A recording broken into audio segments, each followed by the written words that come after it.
MessickStove, MessickStove.com. This is the EnergyMAX Extreme 160 made by D&S Machine Stoves, and they're actually an Amish company. Great people to work with. They make a really great products, and this is one of the great products that they make. There is also a 110 version of this 160, which is also on my website, MessickStove.com. Under Stoves at the top of the menu, click it. You're going to come to a section, it'll say D&S Machine Stoves. Click on that, and you'll see a list of stoves. If you click on the 110 or the 160, you'll actually go to a more detailed photos of the stove. So you can go there and actually view some of these photos as well. I just wanted to do a video to explain a little bit of the detail of the stove. So I'm going to talk really fast and try to push this in and hopefully get the information I need to get across to you so you can understand a little more about the stove. First thing I guess I want to talk about, since you can see it, is there's a big, there's just tubes on the top, the holes on the top of the stove. And if you can see those, there's 5 of them, and they're called circulator tubes. I like to talk about those first just because it's out there and visible. Everyone usually asks that question first: what are the holes in the stove for? They're really not holes in the stove. It's a tube that passes through the firebox and out the bottom. Okay, so there's no smoke releasing or coming through it.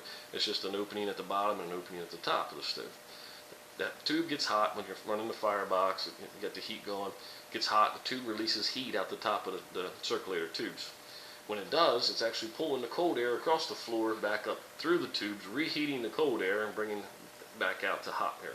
So this cycle continues to happen all the time. This is called a circulator tubes or heat exchanger tubes, depending on which model it is. But basically, they're circulating the air, cold air, and turning it into hot air and keeping the air moving.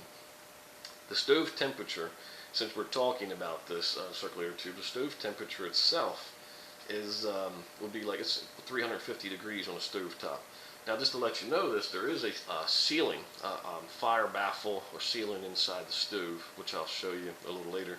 But just for example of trying to show you what the temperature, the stove temperature, a little black gauge over the top right of the door will run between 325 to 400 degrees, depending on how I'm running.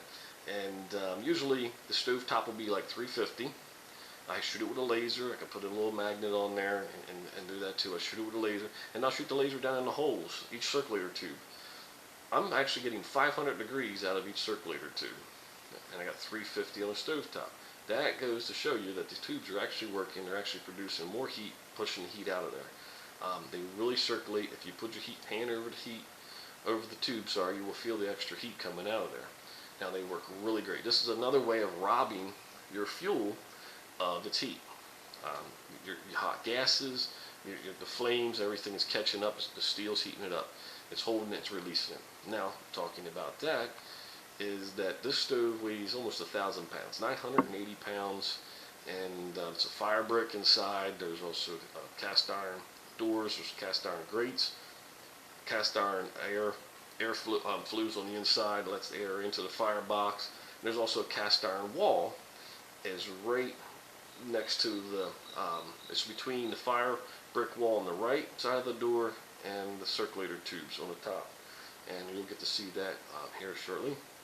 And then what happens is, when you close that little damper at the top, that little tiny knob at the dead center of the stove at the top, that's the damper. That's in the closed position now. When it closes, all the smoke inside the box will actually roll over the top of the wall to the right. There's a space there that allows the air to roll over the top of the wall. The wall is the fire brick. It's 2.5 inches thick, two stories high or 2 stack high, and it's the whole length.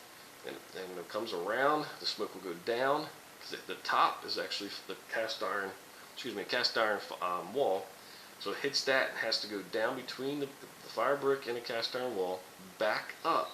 So now the cast iron wall is on the left, the circulator tubes are on the right, goes up the top, over top the ceiling baffle, and then out through the exhaust and then into your chimney. So that's how it's actually robbing. One of the ways it's actually robbing the fuel of a lot of heat. It's making it go through multiple channels and stealing as much heat as possible. The other way is actually on the inside is circulator tubes do a good job. There's also what they call the reburn tubes. The reburn tubes, which I'll show you here shortly, is inside. I'm going to have to take it off the tripod and show you the inside the stove. Everybody wants to see the inside the stove, right? There's the inside the stove. We're going through the door and we're going into the firebox.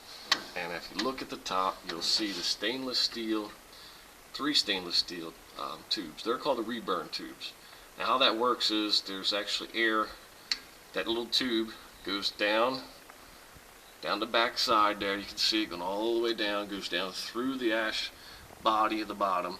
And there's a little hole opening at the bottom of the back of the stove, which basically pulls in cold air or cooler air or fresh air, however you want to say it. Mix it in with the gases inside the stove, and voila, boom, you have flames. It looks like a little grill. It glues in the top, and if you're burning coal, it's probably more of a blue flame probably come out the top. If you're burning wood, like myself, as of now, you will actually get just regular orange and flames coming out of the top of there. Works really well. Now this is the firebox. Now I'm going to create a second video giving a little more detail about the stove. The firebox is really well built, and I'm going to stop here and start another section.